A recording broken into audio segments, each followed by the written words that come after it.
بسم الله الرحمن الرحيم نحمده ونصلي على رسوله الكريم اما بعد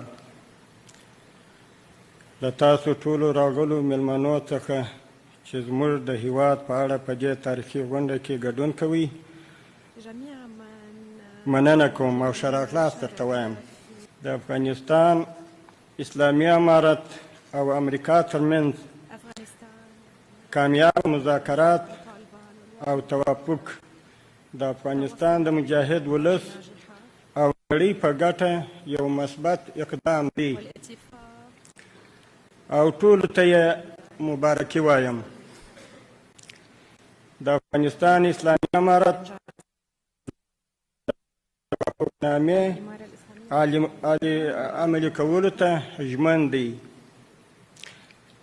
همداشان غواړي د یو منظم نیازي او سیاسي قوت په توګه له خپلو ګاونډیانو د سیمې او نړۍ له هیوادونو سره مثبتې اړیکې ولري. د افغانستان ولس د تیرو څلورو لسیزو راهیسې ډېر کړاوونه ګاللي دي.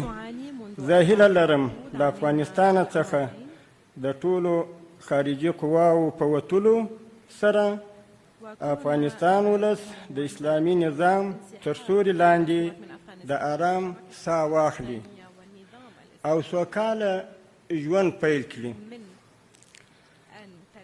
ټول د هیواد آبادۍ او ملي یووالي ته متوجه شي.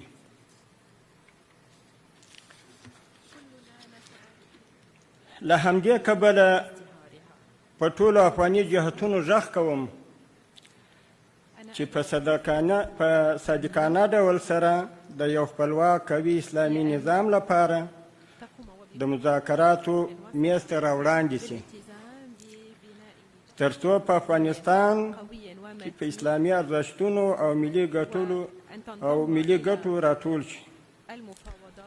په پای کې د قطر هیواد له محترم امیر شیخ تمیم بن حمد الثاني له خارجه وزیر او د صدر اعظم له مرستیال محترم محمد بن عبدالرحمن الثاني او د قطر د هیواد له نورو چارواکو څخه چې د مذاکراتو په اوږده بهیر کې د سولې پروسې سره مرسته کړې ده او سهولتونه یې برابر کړي دي او په دې لاره کې زحمت ایستلی دی، مننه کوم.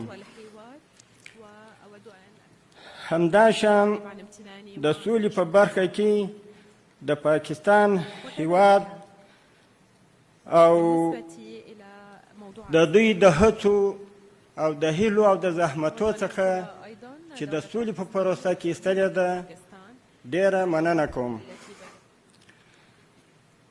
همدارنګه د چین، ازبکستان، ایران، روسیه، اندونیزیا، ناروې او نورو ټولو هیوادونو څخه چې د سولې د پروسې سره یې مرسته کړې مننه کوم.